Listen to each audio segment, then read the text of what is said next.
Hello guys, myself I am Lakshmi Prasanna studying first year ECE A section in Vasireti Venkatadri Institute of Technology. Today I would like to explain a physics topic about dielectrics. Dielectrics. What is meant by dielectrics and what are their uses? First we will learn them. Dielectrics are basically non-conductors of electricity. These materials usually do not contain any free charge carriers for conduction. They have positive and negative charges tightly bound together. Dielectrics may be solids, liquids, or gases. In addition to this, sometimes high vacuum can also be used as lossless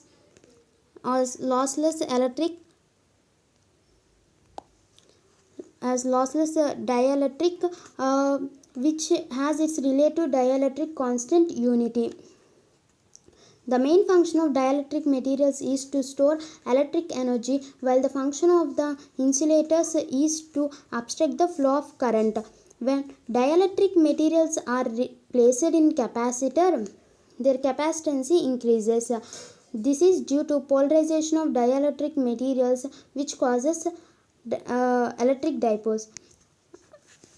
A dielectric is a material in which all the electrons are tightly bounded to the nuclei of the atom. Thus, there are no free electrons to carry current, and thereby the electric conductivity of a dielectric is very low. The conductivity of an ideal dielectric is zero. The dielectrics are non-metallic materials of high specific resistance and have negative temperature coefficient of the resistance. So we have learned what is dielectrics and what are these. And another what we have in dielectrics are, we have dielectric properties like non-polar, polar materials, permittivity, susceptibility, and polarizations. There are four types of polarizations: electronic, ionic, and orientation, space charge polarization, and Lorentz and Clausius-Merceau equation. So we will learn the properties of polar and non-polar molecules. Non-polar molecules. A non-polar molecule is one in which the center of gravity. Non-polar molecule. A non-polar molecule is one in which the center of gravity of the position of positive charge coincides with the center of gravity of the negative charge. The non-polar molecules usually have symmetrical structure and zero electric dipole. Means nothing but non-polar molecules are the center of gravity of positive and negative charges coincide, whereas polar molecules, a polar molecule is one in which the center of gravity of the positive charge and the center of gravity of the negative charge are separated by a finite distance. It means the center of gravity of the positive and the negative are separated, they are not coincide, whereas in non-polar the center of gravities are coincide. And when coming to the next topic, next one, electric dipole moment. The product of charge and distance between two charges is called electric dipole moment. The electric dipole moment is represented by mu, that is equals to q into r, units are coulomb meter or dBi. And electric susceptibility. The electric susceptibility Xi is defined as the ratio of polarization vector to the applied electric field. It is represented by Xi. Xi is equals to P by E. The electric susceptibility has no units. And we have various types of polarization. When electronic polarization, ionic polarization, orientation polarization, space charge polarization. When coming to the electronic polarization is nothing but when an electric field is applied to a dielectric material, then all the positive nuclei of atoms move in the field direction and all the negative electron clouds of the atom move in the opposite direction. It means when an electric field is applied, the positive and the negative electrons will move opposite to each other. So in this situation dipoles will be formed. This is known as electronic polarization, and it has some properties like it increases in the volume of an atom. This kind of polarization is mostly exhibited in monoatomic gases. It occurs only at optical frequencies. It is independent of temperature. And when coming to the derivation part, let sigma be the charge density of the sphere. Charge density is equals to charge by volume. What is for what we are calculating? We are calculating charge density for electron. So what is the total charge of the electrons? Minus ZD. Volume of the sphere is 4/3 pi r. Now I would like to calculate the charge of the electron in a sphere of radius x. So charge is equals to density into charge density. Volume into charge density. So previously I have calculated charge density as minus ZD by 4/3 pi r cube. I am substituting in this and I am calculating the similar terms. So we will get charge as minus ZD by r cube into x cube. We know that according to the Coulomb's law, the force between the nucleus and electron cloud being separated by distance x is 1/4 pi epsilon naught QE QP by x square, where Q is the charge of electron and QP is the charge of proton. 1/4 pi epsilon, by solving we will get 1/4 pi epsilon naught x square into minus ZD into x cube by r cube, where QP means charge of proton is nothing but ZD, and by solving we get minus Z square E square x by 4/3 epsilon naught r cube. And the next one is Lorentz force between the nucleus and the electrons will be FL is equals to EQ, where Q is the charge of the electron ZD into capital E. Now I am equating both of them. It means a previous Coulombic force and the present Lorentz force. I am going to equate them and cancel the similar terms on both sides. So I will remain with minus ZDX by 4 pi epsilon naught r cube is equals to capital E. So we know that capital E is equals to dipole moment by alpha E. What is meant by dipole moment? It is nothing but product of charge and the distance. So in place of dipole moment I am writing ZEX by alpha E. I am cancelling the both sides numerator because they are equal, so I remain with alpha E. It means electronic polarization is equals to 4 pi epsilon naught r cube. Hence electronic polarizability is directly proportional to the cube of the radius of the atom. And the second one is ionic polarization. In previous we have studied electronic polarization, which is applied to the atoms. Now ionic polarization is applied to the ions. The ionic when an electric field is applied to an ion dielectric, then positive ions move in the field direction, whereas negative ions move in the opposite direction.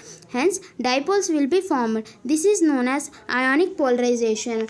When an EF, it means electric field, is applied to the molecule, the positive ions displaced by x1 to the negative side electric field. The positive ions displaced by x1 and the negative side electric field, and negative ions displaced by x2 to the positive side of field. So we will get the resultant dipole as mu is equal to q into x1 plus x2. And the going to derivation, restoring force constant depend upon the mass of the ion and natural frequency and is given by F is equal to small e capital E, where the ions are moving angularly. So I can write m omega square x. From this I will calculate x value as small e capital E by m omega square. Here we are calculating for one, but I have two particles. One is electron and other is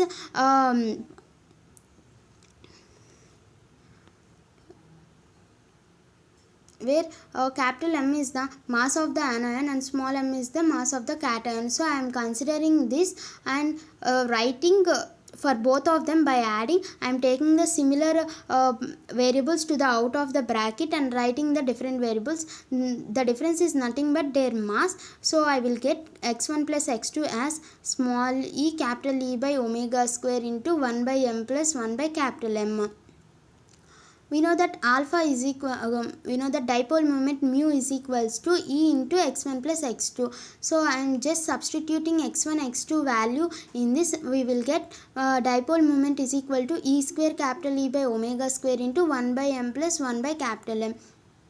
And alpha ionic is equals to mu ionic by capital E. So we will write in place of alpha ionic above value. So we will get cancel of both capital E's, and I will remain with ionic polarization as E square by omega square into 1 by m plus 1 by capital M. This ionic polarization occurs at frequency 10 power 13 Hz. It is slower process compared to the electronic polarization. It is independent of temperature. And the third one is orientation polarization. Orientation polarization is also called molecular polarization or dipolar polarization. When an electric field is applied to a polar dielectric, then all the dipoles tend to rotate in field direction, hence the dipole moment increases.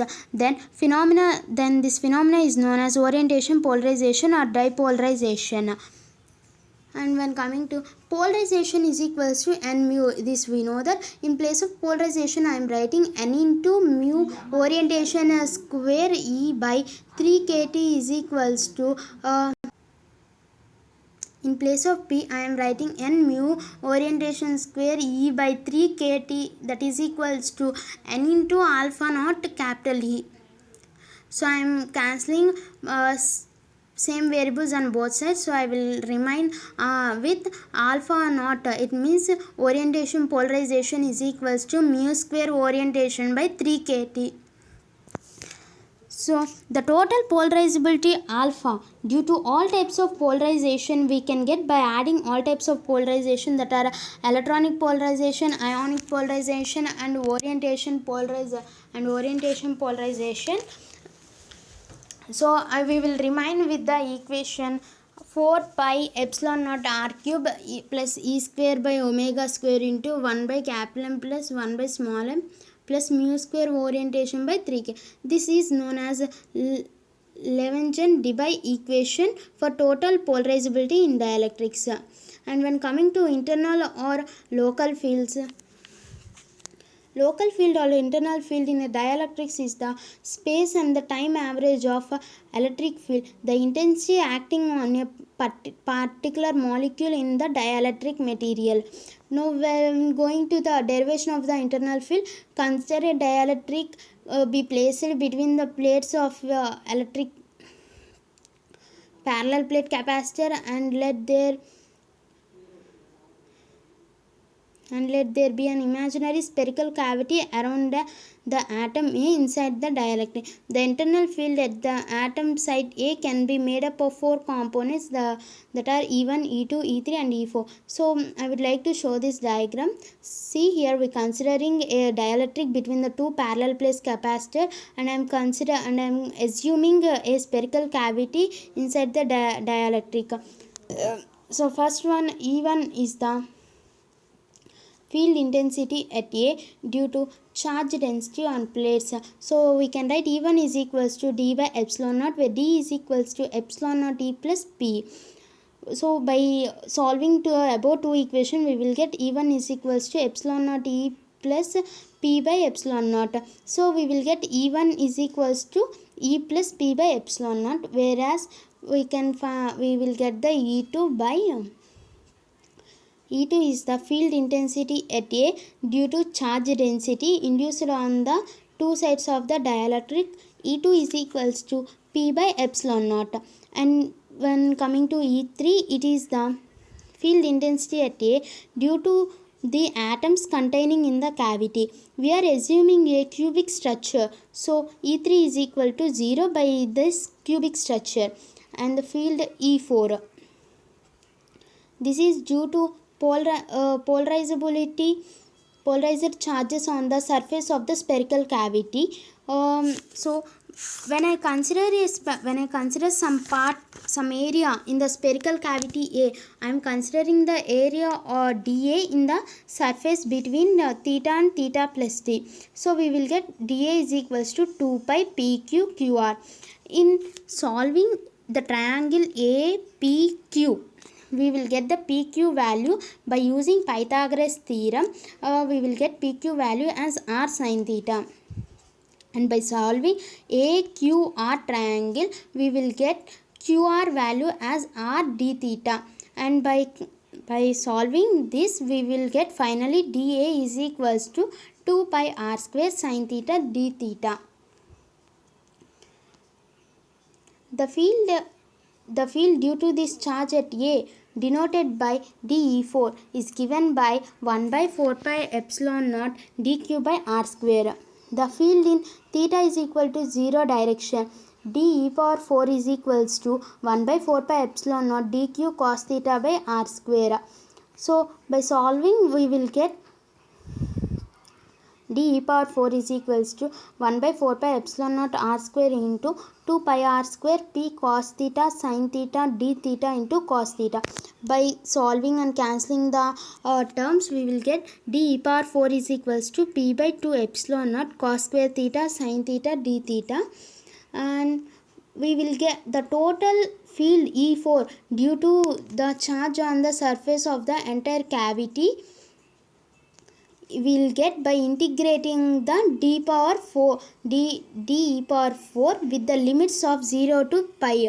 So we know that d power 4 value as p by 2 epsilon naught cos square theta sin theta d theta.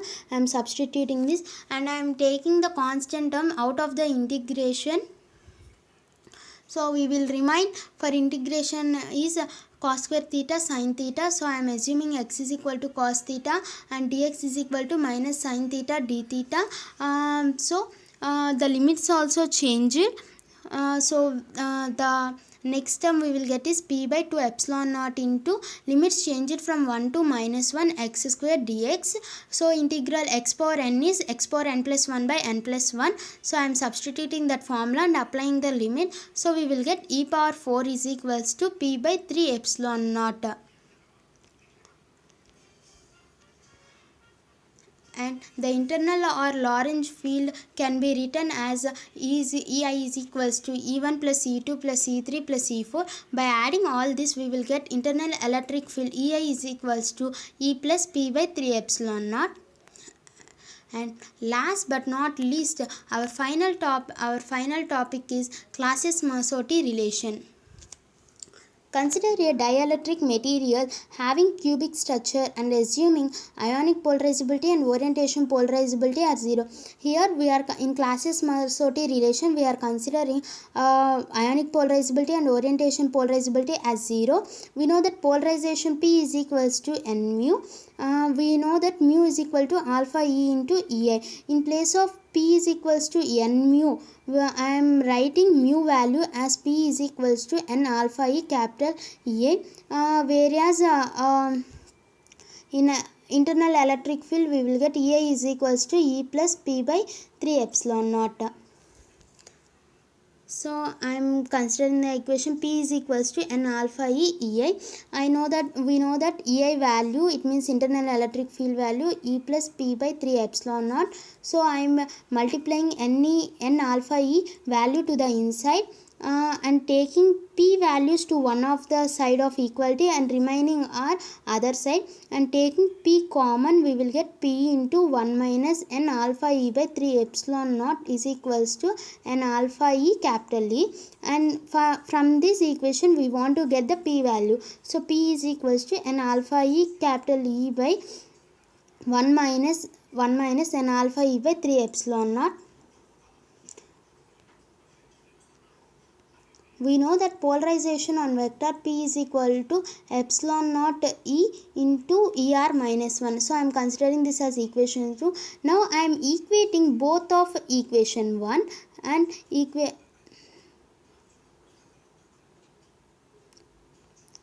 equation 2. So we will get n alpha E by 1 minus n alpha E by 3 epsilon naught is equals to epsilon naught into E into epsilon r minus 1.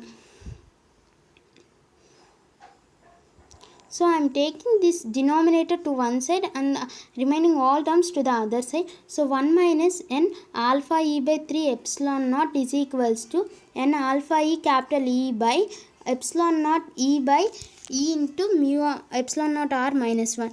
In this equation, I am cancelling both numerator and denominator. So I am taking n alpha e by 3 epsilon naught to the other side. So 1 is equals to n alpha e by 3 epsilon naught plus n alpha e capital E by epsilon naught into capital E into epsilon naught r minus 1. I am taking n alpha e by 3 epsilon naught common.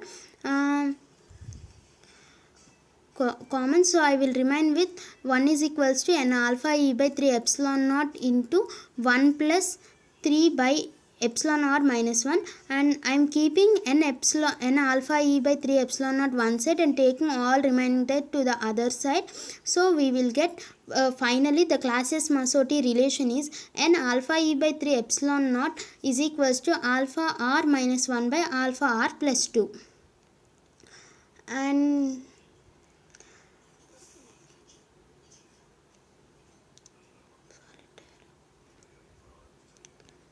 ferroelectric material or ferroelectricity is ferroelectric crystals exhibit spontaneous polarization, electric polarization without an electric field.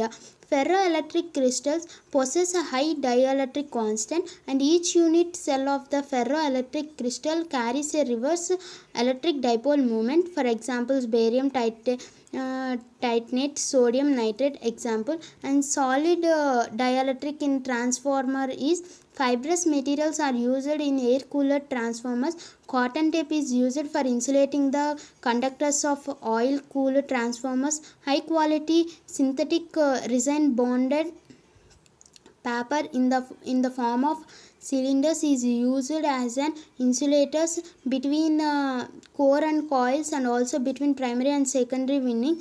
Pressboard or press paper is used as filling and as packing material between the oil.